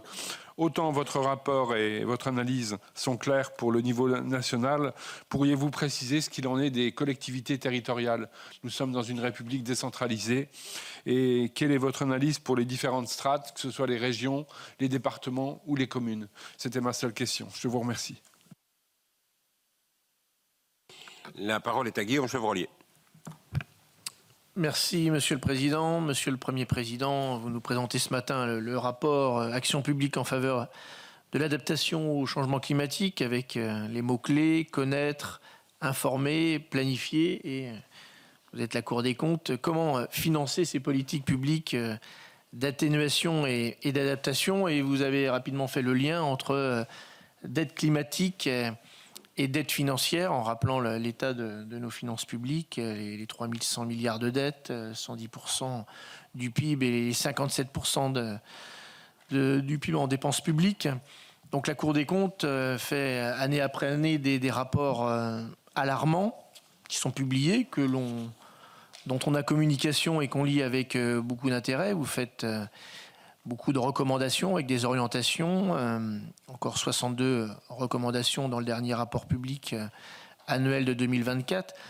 Donc au-delà des recommandations, ce qui est votre travail, est-ce que vous avez une mission de suivi de vos propositions et de leur application afin de mesurer l'impact concret du travail de la Cour des comptes et son efficacité? Et deuxième question, vous avez été commissaire européen.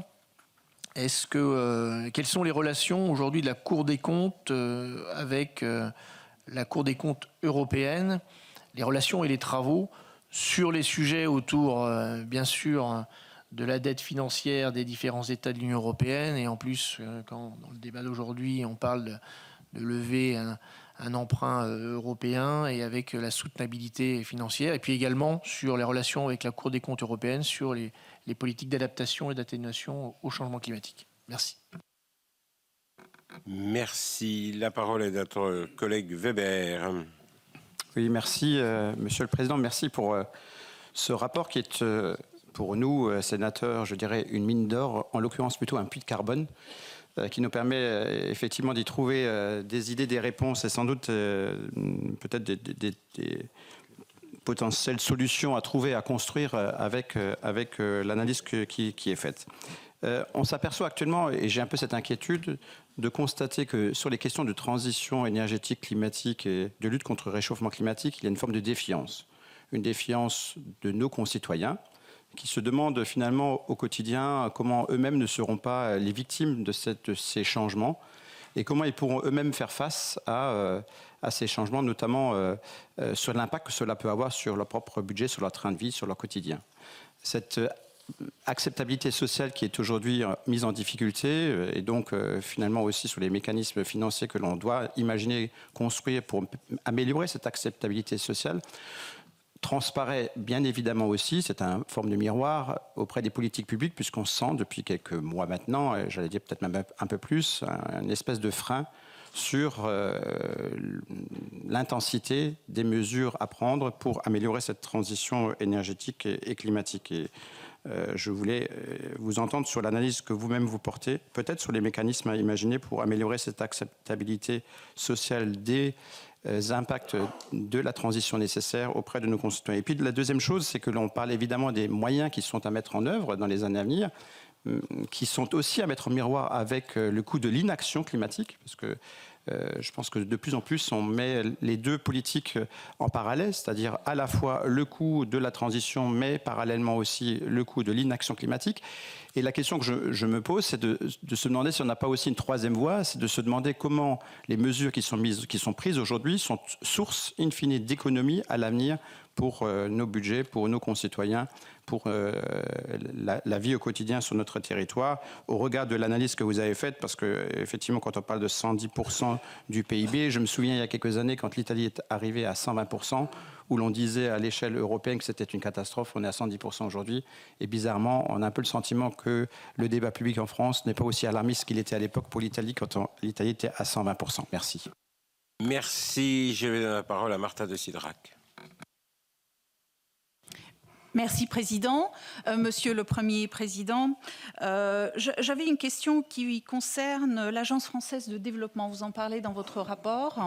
Et je souhaitais avoir votre avis sur l'aide au développement et adaptation au changement climatique que cette agence porte, financée pour l'essentiel par le ministère des Affaires étrangères et par le ministère de l'Économie et des Finances. C'est un de nos opérateurs, voire l'opérateur principal sur ces sujets dans le monde.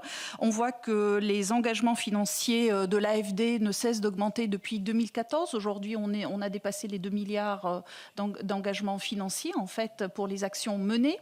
Et j'ai regardé un petit peu les recommandations que vous faisiez dans votre rapport. Vous dites qu'il faut, sur le volet transition, peut-être augmenter cet engagement financier vis-à-vis de l'AFD. Donc j'aurais souhaité savoir un petit peu comment vous articulez et sur quelle base vous souhaitez ces augmentations éventuelles.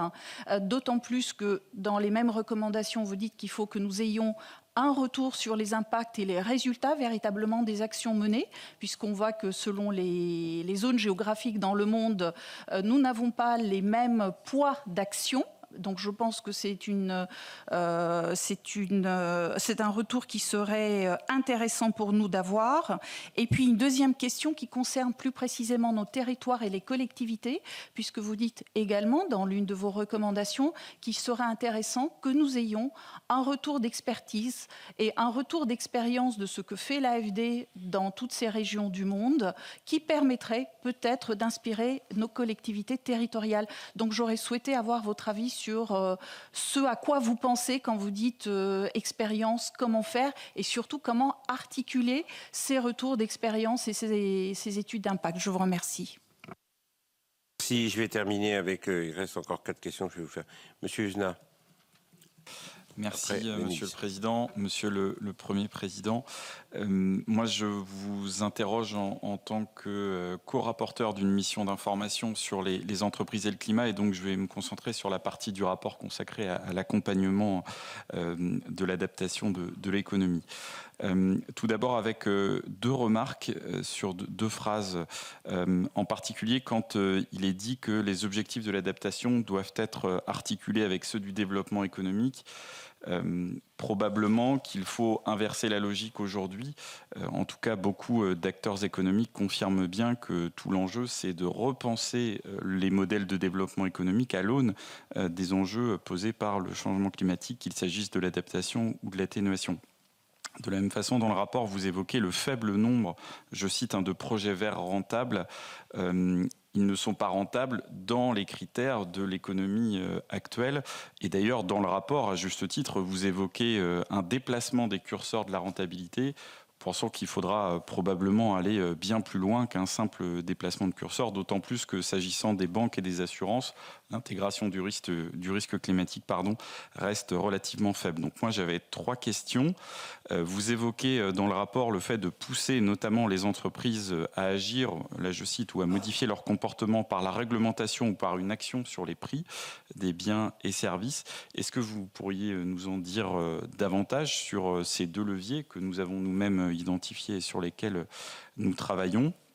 Vous l'avez dit dans votre propos introductif, ne pas s'adapter ou mal s'adapter serait à terme bien plus coûteux. Vous pointez également l'absence de politique publique relative à l'adaptation englobant l'ensemble des acteurs financiers publics et privés. Les acteurs économiques que nous avons rencontrés nous disent tous qu'ils ont besoin d'aide supplémentaire, en particulier de la part de l'État.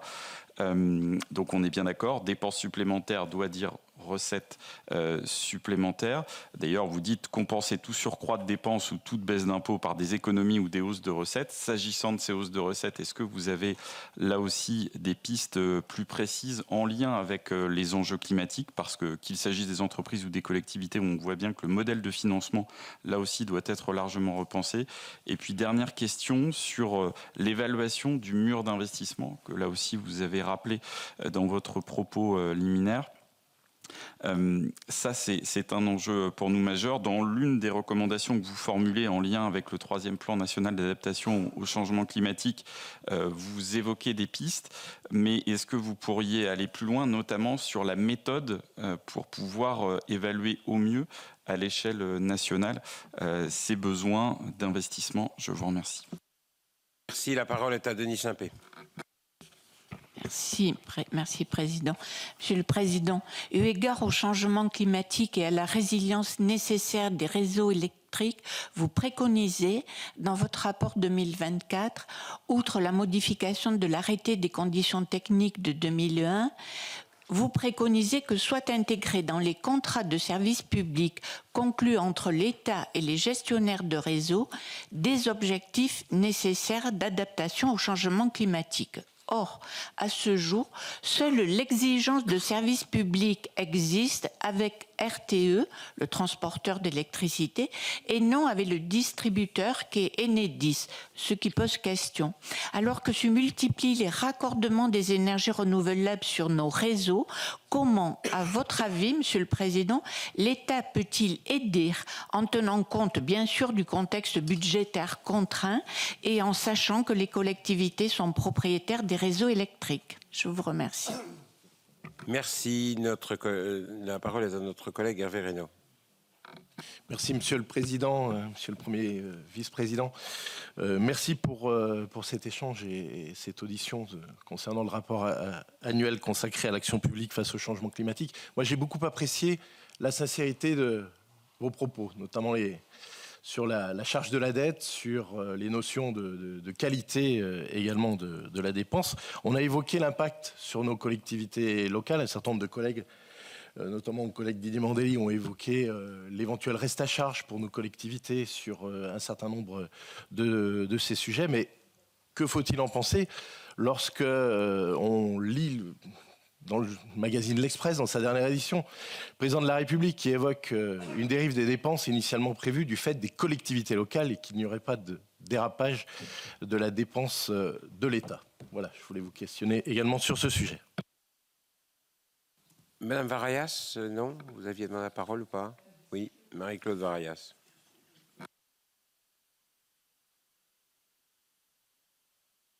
Oui, merci, Monsieur le Président. Monsieur le Premier Président, si l'on veut s'adapter au changement climatique en atténuant les impacts, vous l'avez dit, il faut des investissements publics et privés massifs. Il nous faut dépasser ce que vous avez appelé, effectivement, le mur des investissements réalisés. Ce rapport, il a le mérite de pointer de façon paradoxale, d'une part, ce besoin massif d'investissement et d'autre part, enjoint de résoudre une situation des finances que vous jugez préoccupante, voire sérieuse. Alors, n'y a-t-il pas, selon vous, évidemment, une injonction contradictoire en demandant à l'État de réduire son déficit au moment où, précisément, il doit justement agir davantage pour accompagner la transition écologique? Après avoir, vous le savez, annoncé 10 milliards de plus pour financer sa planification écologique, le gouvernement a procédé à des coupes drastiques dans le budget qui n'épargnent pas cette transition écologique.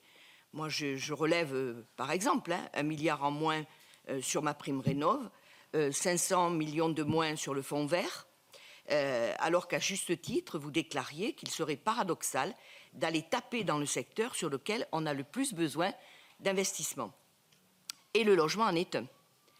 Comme le ferroviaire, le disait mon collègue, pour lequel le gouvernement a annoncé un plan de 100 milliards d'ici à 2040.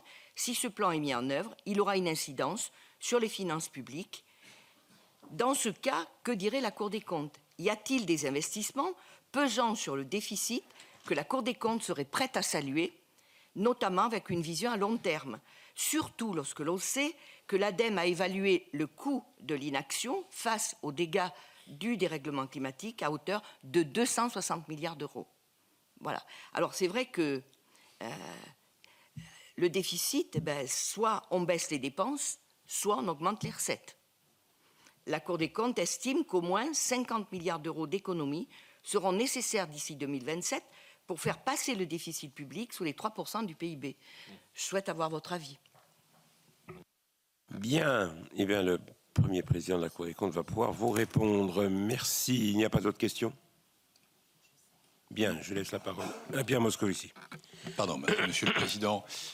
D'abord, sur les Outre-mer, c'est évidemment un sujet sur lequel la Cour des comptes s'est penchée dans son rapport public annuel. Je ne vais pas y revenir, sinon peut-être pour tirer quelques leçons générales, à savoir d'abord qu'il y a une culture traditionnelle du risque qui est présente dans les Outre-mer, notamment par la mémoire des phénomènes cycloniques, mais qu'elle tend néanmoins à s'estomper, spécialement parmi les jeunes générations, ce qui entraîne des comportements individuels qui sont peu adaptés et une moindre adhésion aux efforts de prévention. Et donc il faut retravailler sur cette culture du risque. C'est le rôle de l'information que j'évoquais. Et puis, nous notons qu'en matière d'organisation préopérationnelle, l'adoption, l'application, la mise à jour de documents de planification prévus par la réglementation sont mises en œuvre de façon très variable, que les moyens humains et techniques déployés présentent des lacunes, et enfin que les possibilités de financement de la politique de prévention, qui sont nombreux, sont peu fléchées vers l'outre-mer. Je vous renvoie vers le rapport, mais je veux venir plus directement et spécifiquement à la situation de Mayotte, parce qu'évidemment, elle est extrêmement sérieuse dans toutes ses dimensions. Vous savez sans doute, monsieur le sénateur, que la Cour des comptes a produit un rapport sur Mayotte, qui est un rapport assez global, je crois, il y a 2 ans. Moi-même, je me suis rendu il y a quelques semaines à La Réunion. Je n'ai pas pu aller à Mayotte, mais je me suis entretenu avec des élus mahorais. La Cour des comptes est très consciente de la crise multiforme qui touche l'île, partant de la crise de l'eau, mais avec des conséquences sanitaires qui sont absolument dramatiques. Vous avez évoqué ces morts du choléra. Justement, là-dessus, je veux vous dire que nous venons de commencer un rapport pour le Sénat sur la gestion de l'eau en Outre-mer, avec une publication fin 2024. Il y aura une réunion intermédiaire prévue en juin avec les sénateurs Patient et Autriche. L'équipe qui effectue ce contrôle s'est rendue à Mayotte en mai dernier. Vous m'avez fait par ailleurs un certain nombre de suggestions, notamment sur l'adaptation des infrastructures au changement climatique, avec la situation de l'aéroport. Nous allons transmettre cela au président de la Chambre régionale de la Réunion Mayotte, car nous avons une toute petite implantation à Mayotte, je crois 2 personnes, mais très importante pour nous. C'est une chambre qui les concerne. Et je crois qu'il reviendra vers vous pour voir dans quelles conditions on peut travailler sur ce sujet qui me paraît en effet très important, même si c'est lui qui fait la programmation de sa chambre et pas nous depuis la Cour des comptes. Nous avons un rôle, j'allais dire, tutélaire sur les chambres régionales des comptes, mais elles sont indépendantes et autonomes. Pour ce qui est du rôle des collectivités locales dans l'adaptation au changement climatique, monsieur le sénateur, c'est essentiel, car on ne peut pas définir une politique d'adaptation sans tenir compte de la situation climatique locale. J'ai dit à quel point les phénomènes étaient territorialisés, les politiques l'étaient aussi. Et ce que notre rapport illustre, c'est qu'effectivement les situations sont très différentes selon les territoires. Prenons plusieurs exemples, la montagne, la plaine, le littoral, ou selon la géographie. De ce point de vue-là, évidemment, il y a aussi un aspect nord-sud dans notre rapport. Il faut donc articuler une stratégie nationale avec des schémas régionaux et locaux. Ce que nous avons constaté, c'est qu'il existe des planifications, une planification nationale qui doit être encore vraiment rendue publique, avec ici une trajectoire, un État stratège qui joue parfois imparfaitement son rôle de pilote, des stratégies locales qui sont inégales, éparses et parfois lacunaires, et que le grand enjeu, c'est de parvenir, dans cette diversité, faire émerger une stratégie commune. Mais si la réponse de votre question était assez générale, c'est est-ce qu'il faut en tenir compte? Oui, c'est même central. Et il faut articuler, coordonner le national et le local. Mais il ne peut pas y avoir de planification sans planification qui soit coordonnée. Pour ce qui est des questions posées par le sénateur Chevrollier, alors d'abord sur le suivi Nous avons un rapport biannuel de suivi des recommandations.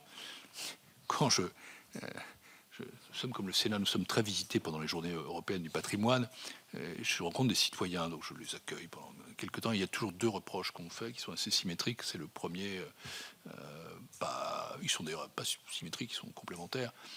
On vous écoute pas, on vous entend pas. Et puis le second, c'est on devrait faire 100% de ce que vous proposez. Alors, les 2 sont faux. En réalité, 75% de nos recommandations sont suivies. C'est pas si mal. Il est vrai que les 25% qui ne sont pas suivis, c'est pas toujours les plus petites. Je pense aux finances publiques. C'est pas mal. Et nous avons ce rapport de suivi. Nous revenons, comme ça a été dit tout à l'heure sur l'exemple hydroélectrique, tous les 3 ans sur ce qui n'a pas été suivi. Et la deuxième chose, c'est que heureusement que 100% des recommandations ne sont pas suivies, parce que moi, je crois aux politiques, à sa légitimité. Je ne crois pas au gouvernement du juge et des experts. Et donc, c'est toute la marge de manœuvre qui reste au débat et à la décision. Les relations avec les Cours des comptes européennes sont, je l'avoue, assez ténues, parce que d'abord, nous ne faisons pas le même métier. C'est-à-dire, nous sommes les héritiers d'une tradition française, née sous Bonaparte, la loi du 16 septembre 1807, nous en sommes encore les héritiers. Nous sommes une juridiction, nous avons un rôle constitutionnel d'évaluation de politique publique. Notre rôle, c'est d'informer le Parlement, c'est fondamental, c'est de travailler et de contrôler le gouvernement. Mon prédécesseur Philippe Séguin parlait d'équidistance entre le gouvernement et le Parlement, alors j'y tiens de manière absolument fondamentale. Nous avons des compétences extrêmement larges, donc la Cour des comptes, c'est un corps d'audit européenne, qui travaille essentiellement sur les politiques proposées par la Commission européenne, avec une certaine distance. J'ai en effet été commissaire européen et je crois que la Cour des comptes est davantage, entendue et parfois crainte des pouvoirs publics que n'est la Cour des comptes européenne. Alors, nous avons un membre français dans la Cour des comptes européenne, il y a 27 membres, un par État, qui est un conseiller maître, M. François-Roger Casala, et nous faisons des échanges de magistrats. En vérité, nous avons aussi pas mal de relations avec la Commission européenne, notamment une qui est significative, c'est que, comme Premier président de la Cour des comptes, je préside aussi le Haut Conseil des finances publiques, qui rend, vous le savez, des avis sur tous les projets de loi de finances, loi de financement de la sécurité sociale, loi de finances rectificative, loi d'orientation des finances publiques, programme de stabilité, donc disons 5 ou 6 avis importants par an qui sont très entendus. Et naturellement, ils sont pris en compte par la Commission européenne dans l'appréciation de la situation de la France. Et c'est celle-là qui est en effet en cause. Monsieur le sénateur Weber, vous avez posé des questions tout à fait fondamentales sur l'accessibilité. Je pense que on voit bien, je ne veux pas m'immiscer dans le champ politique qui n'est plus le mien. Nous aurons des élections européennes dans quelques semaines. Les dernières ont été marquées par un très gros progrès des formations, disons, écologistes, et les prochaines devraient voir, je ne parle pas de la France, je parle de l'Europe, un recul de celle-ci. Ce produit, on voit bien dans l'opinion publique une forme de backlash, un recul. À quoi est-ce dû? C'est dû au fait, justement, que cette acceptabilité recule. On évoquait le cas des bovins. Si nous ne sommes pas capables, collectivement, de montrer comment l'économie et l'écologie sont compatibles, de montrer comment on peut à la fois traiter la question de la dette écologique et de la dette financière, et permettre à la société de se mobiliser, alors, fatalement, on sera dans des phases comme ça d'accélération ou de recul, sans doute d'ailleurs après les élections européennes, avec un Parlement européen plus compliqué en la matière et moins favorable à la mise en œuvre du Green Deal, qui est la principale proposition stratégique de la Commission actuelle. Donc il y a tout un travail à faire, et c'est pour ça que nous avons insisté sur la notion d'information. Dans les 4 priorités que j'ai données, il y a bien connaître, informer, planifier, financer. Informer, c'est positiver les conséquences pour les citoyens des politiques publiques en la matière. Je reprends nos exemples qui ont été assez frappants dans nos rapports de cette année, le rapport sur les bovins et le rapport sur les stations de ski. Dans les 2 cas, on n'est pas obligé d'adopter nos conclusions, mais dans les 2 cas, nous soulevons des problèmes qui sont réels et qui servent à une prise de conscience.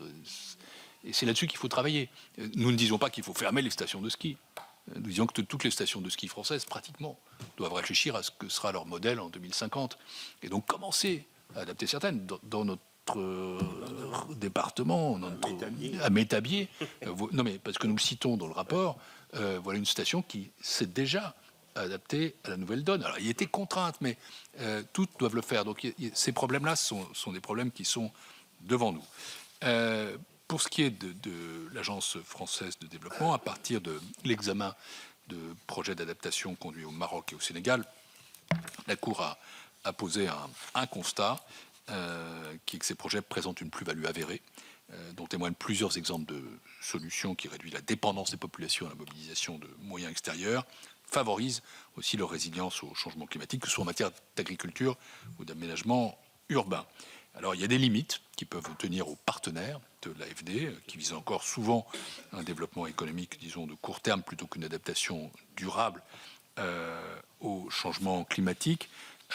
Il nous semble en effet que les actions engagées par l'AFD pourraient faire l'objet d'une plus grande diffusion en France pour partager les bonnes pratiques constatées et aussi en dehors de la France.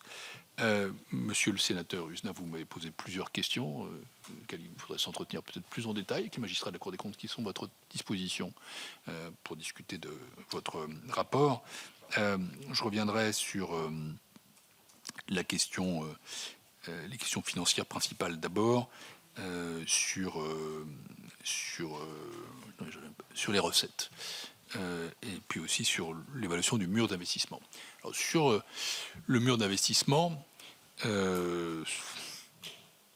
j'ai dit nous-mêmes que nous n'avons pas donné de chiffres de synthèse. Je pense quand même qu'il y a un rapport qui n'est pas de la Cour des comptes, qui fait autorité en la matière. C'est le rapport Pisani-Ferry-Mahfouz. Et les ordres de grandeur qu'il donne, les quelques 70 milliards d'euros qu'il faut financer actuellement à l'horizon 2030, avec un partage 50-50 entre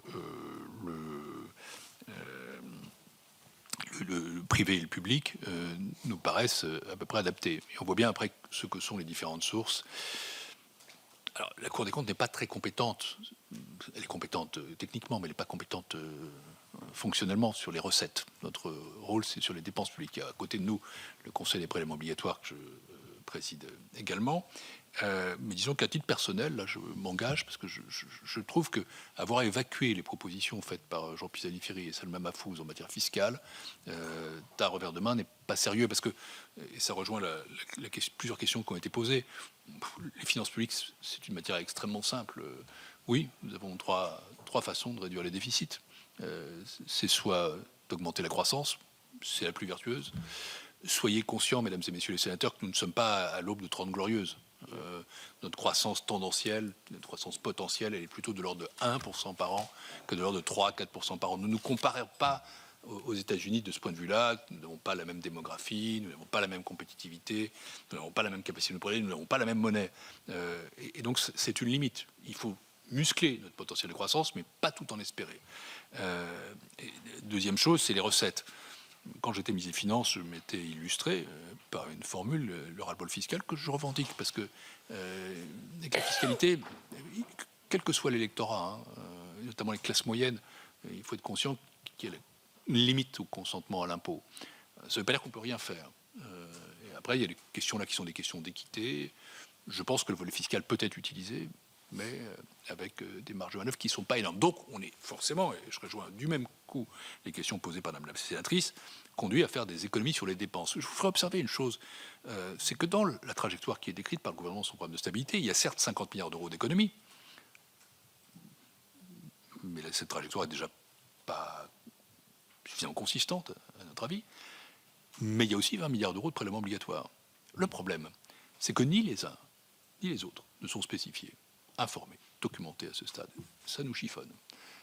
Et de ce point de vue-là, je ne sais plus lequel de d'entre vous m'avait demandé ce que je pensais de l'interview du président de la République. Par définition, je ne me permettrai pas de penser quelque chose d'une interview ou de la commenter.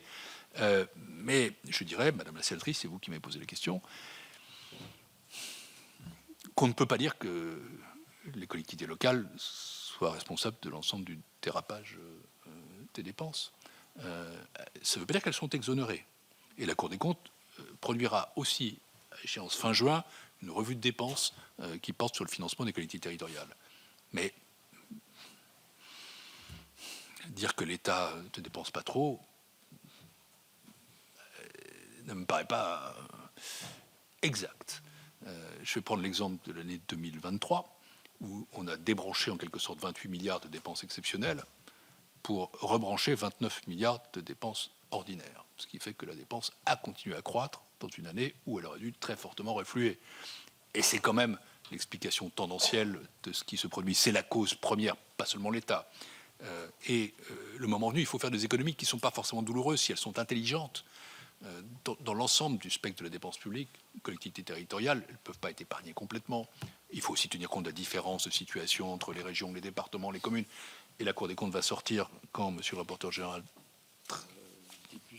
début juillet, son rapport sur les finances publiques locales, qui montre que la structure continue de se déformer, ou les poutres continuent de travailler. Donc voilà, les recettes pas exclues, pas majeures, lesquelles, ça nous laissons ça à votre créativité, mais j'ai cité le rapport Pisani, Ferry et Mahfouz. Quant au mur d'investissement, pour y revenir, j'espère bien que nous serons capables de faire des progrès en la matière. C'est un des objets du rapport sur la planification écologique que j'annonce devant vous pour l'an prochain, un rapport qui sera désormais annuel et dont la première mouture paraîtra, je l'espère, en septembre 2025. Alors, dernière chose qui est dans le champ des finances publiques, je crois, Madame la sénatrice, je finis par vous, puisque vous étiez la dernière intervenante, vous avez parlé de coupes drastiques, 50 milliards d'euros. C'est pas négligeable, hein. Et j'avoue que ce sont des économies qui n'ont pas été faites depuis bien longtemps. Et c'est une des raisons, d'ailleurs, pour lesquelles nous avons quelques doutes sur le fait de passer de 5,1% du PIB à condition d'y arriver en 2024 à 3% en 2027. Et nous avons soulevé un problème de cohérence, qui est que soit on garde un taux de croissance élevé, mais on n'aura pas 3%, soit on veut faire 3% à tout prix, et à ce moment-là, il faudra faire en réalité plus de 50 milliards, parce que la croissance va s'affaisser, donc les recettes en parallèle. C'est un système un tout petit peu plus compliqué. Mais j'ai jamais été partisan de l'austérité, dans aucune de mes fonctions, dans aucune de mes vies, et je reste hostile à l'austérité, qui affaiblit l'État. Et nous ne sommes pas du tout dans cette situation, en vérité. D'abord, un pays qui a fait 50 déficits annuels de ses finances publiques de suite, n'est pas un pays qui a fait de l'austérité. Alors, il y a des moments, il y a des phases de stop and go, mais dans l'ensemble, c'est quelque chose à quoi nous avons renoncé depuis très longtemps, tout gouvernement confondu. Deuxièmement, nous sommes les champions de la dépense publique. 57% de dépenses publiques dans le PIB, c'est 8 points de plus que la moyenne de la zone euro. Cette préférence collective pour la dépense, elle fait partie de notre culture. Je ne la conteste pas. Elle serait plus convaincante, je l'avoue, si cette dépense publique était efficace. Et pour moi, la vraie question, c'est pas tant la quantité de dépenses publiques que sa qualité. Et ce que j'observe, c'est qu'on a augmenté considérablement, notamment depuis 2001, la quantité de dépenses publiques, sans que la perception et la réalité, d'ailleurs, des services publics de leur amélioration soient parallèles. Plus la dépense publique augmente, plus nos concitoyens se défient du service public. Je vais prendre 3 exemples. L'éducation nationale, économie très difficile à faire, je ne préconise pas, mais néanmoins, je note que dans les classements PISA, nous ne cessons de reculer et qu'on voit l'écart entre le privé et le public se creuser sans cesse. Deuxième exemple, l'hôpital. On a dépensé 67 milliards, je crois, pour l'hôpital depuis 4 ans. Vous êtes élu sur des territoires, je ne suis pas sûr que vous pouviez dire Cocorico, mon hôpital marche 10 fois mieux. Et la politique du logement, on dépense 2 fois plus pour le logement en France que dans n'importe quel pays de la zone euro en termes de pourcentage du PIB. Oui, mais est-ce qu'on construit beaucoup ? Poser la question, c'est répondre. Est-ce qu'on a le sentiment qu'il y a une mobilité très forte dans le logement social ? Poser la question, c'est y répondre. Ça n'est pas pour vous dire qu'on peut économiser des milliards d'euros facilement. C'est pour dire simplement que cette dépense n'est pas bien définie. Donc, moi, mon plaidoyer final, c'est pour réduire la dépense publique, pour limiter la dette publique, pour retrouver des marges pour faire face à la dette écologique, il faut travailler sur la qualité de la dépense. C'est à quoi servent les revues de dépenses. Certaines ont été faites il y a 1 an, on ne les a pas vues. Il y en a plus cette année, on ne les voit toujours pas. Celles de la Cour des comptes seront transparentes. Je vous rendrai un rapport avec 3 dimensions: l'assurance maladie, les collectivités territoriales et les dispositifs de sortie de crise au tout début juillet, sur lesquels la Cour travaille déjà. C'est très important que ce soit dans le débat public, parce que je suis persuadé qu'on peut faire des économies intelligentes qui, en réalité, permettront de dépenser mieux davantage que de dépenser moins, d'avoir une meilleure qualité de service public et de rendre moins douloureux les économies, de rendre moins douloureuses les économies qui sont nécessaires. Parce que vous savez, au final, vous parliez, je ne sais plus lequel d'entre vous parlait des 120, 110%, Italie, France. Nous sommes aujourd'hui sur le podium des 3 pays les plus endettés de la zone euro. Là, la Grèce est hors concours encore, mais l'Italie est à 137, nous sommes à 110. Nous sommes le seul pays dont la dette publique augmente. Le seul. Dans la zone euro, tous les autres font des efforts pour la diminuer. Et notre problème, c'est pas la notation de la France. C'est pas très important, ça. C'est pas ce que pensent les marchés, parce que les marchés apprécient plutôt la dette française, qui est une dette européenne, en vérité. Non, notre question, c'est quelle marge de manœuvre gardons-nous pour agir face aux défis du futur, faire face à l'économie de guerre, faire face au changement climatique. Et je vous redis, c'est quand même mon message, là-dessus, nous avons un besoin de réflexion collective, d'intelligence. En gardant les finances publiques comme elles sont, nous n'arriverons pas à grand-chose.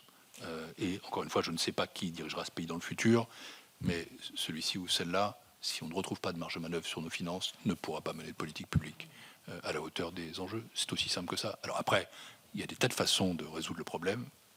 Nous n'avons pas, nous, de balle magique. Les 3 leviers, croissance, recettes et dépenses publiques, sont disponibles. Il faut probablement actionner les 3. Dans quelle proportion? C'est aussi aux citoyens électeurs de le choisir à travers ses représentants. Mais voilà, sur ce message, j'arrête mes réponses. Merci, Monsieur le Premier Président de la Cour des comptes. Il me revient de faire la conclusion, mais je crois que vous l'avez faite, parce que effectivement, sans une réflexion vraiment globale de nos finances, de l'état de notre dette, et de définir les politiques que l'on souhaite vraiment en matière environnementale et en matière de gestion de nos politiques, je crois qu'on n'y arrivera pas. Et il faut aussi beaucoup de volonté et un peu de courage. Il faut que nous puissions convaincre aussi nos concitoyens, parce qu'on parlait tout à l'heure de la station de Métabier qu'on connaît bien. Il y a eu des adaptations importantes qui ont été faites. Mais le président du syndicat s'est fait tirer dessus. On disait, vous voulez plus de l'économie neige. C'est pas qu'il voulait plus de l'économie neige, c'est qu'il n'y a pas de neige. Et donc, il faut effectivement aussi anticiper. Je crois que c'est le rôle de l'élu, à un moment donné, d'anticiper, non pas de dramatiser, parce que je crois qu'il ne faut pas non plus dramatiser les choses, mais d'anticiper sur les politiques que l'on peut mettre en place pour le bien de nos concitoyens. Et puis moi, je suis heureux qu'on puisse effectivement vous réentendre sur les sujets qui concernent cette commission et sur les orientations aussi que nous devrons prendre et que nous devrons développer. Et puis merci de vous être prêté à ce jeu des questions-réponses et merci pour la qualité de vos réponses. Voilà. Merci, Monsieur le Premier Vice-président.